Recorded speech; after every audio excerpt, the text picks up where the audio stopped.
Okay, Mech Warriors, we've got some incoming mailbag here. In terms of building a lance, in terms of collecting Battletech, fielding certain units, from the perspective of players perhaps coming from another gaming system, like Warhammer 40,000, where the rules might be a little bit more defined.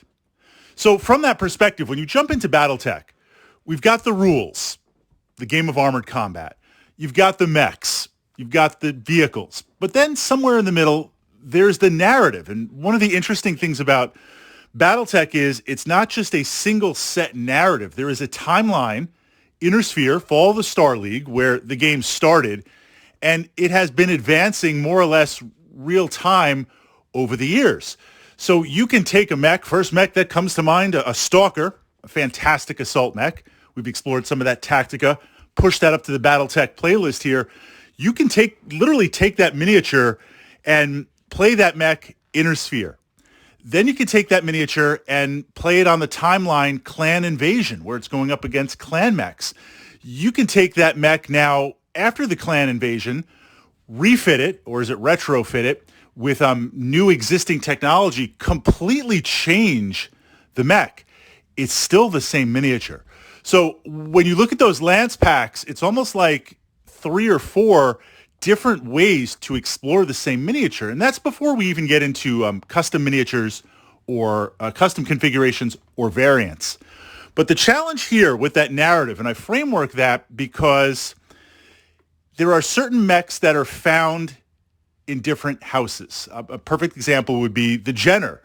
The Jenner is mostly found in House Karita. If you were going against that house, it would not be uncommon to see these mechs, simply because they still have a number, in the lore, they have a number of surviving automated mech facilities still pumping out these machines.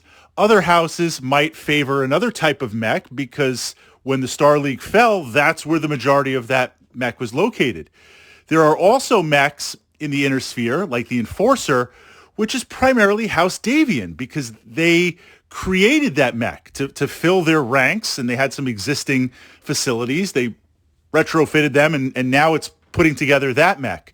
So within that lore, yes, there will be certain mechs that tend to appear more often in lances than others. But Battletech being Battletech, all of the mechs are found absolutely everywhere. So if you love playing a Jenner and you want to do a lance of 4 Jenners and you're playing whatever house, Battletech's a big place, the Inner Sphere is a big place, it would not be out of place. So it's not really, players can't really say, you're playing this faction, you're playing this great house, you can't play that mech. No, you can play any mech in any house in any configuration. But if you want to jump into the narrative and lore, some might be a little bit overrepresented or even underrepresented. Certain mechs might be more rare in that. In my opinion, you should play the machines you want to play. We're talking about the tabletop miniature game, the war game. Now, a role-playing game, Battletech is also a role-playing game. You can explore it from that aspect and even merge the two together. If we're talking about the role-playing aspects of Battletech, then I might draw certain machines from my collection. But here's another layer. Battletech is full of mercenary companies, proxy groups, hidden mech warriors, all sorts of different factions. You could call yourself a mercenary company permanently employed, honor-bound, to one of the great houses. You can have any of the machines, any of the mechs that you want. Also mixed in there are those different time periods. So from that perspective, if you get anything confusing that says, well, you can't play this mech because it only exists here and it only does that, well, that's not really true. It might appear in some places more often than others, but from that perspective, Battletech, the tabletop game, the rules, you can take any mech from any time period and play it. And the Battletech universe is so crazy, you could pull something out of the lore to counter it. You could want to play some Star League mech.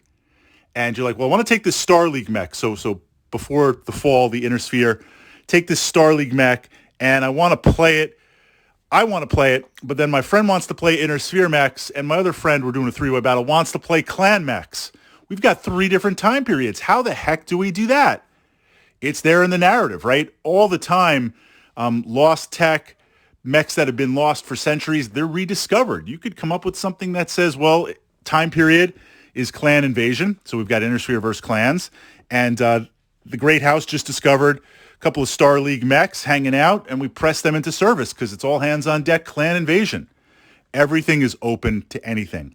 Now, what this means, if you're coming from a wargaming system where factions are defined, like you're playing this type of army, you're playing space bugs, you're playing undead space robots, you cannot play anything else but this.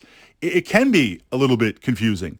Or if you're coming from historical wargaming, where it's not only, look, here's my faction, right? But the tech level at the time, I'm playing my Robins for DBA. Is it early Rome, mid, late Republic? What time period? Like, you can't mix and match. You can't do that. Battletech is a completely different experience. So if you see mechs that you like, if you see some weapon configurations that you like, if there's some tactics that you want to play out with a Lance pack, you absolutely go for it. You absolutely can play it.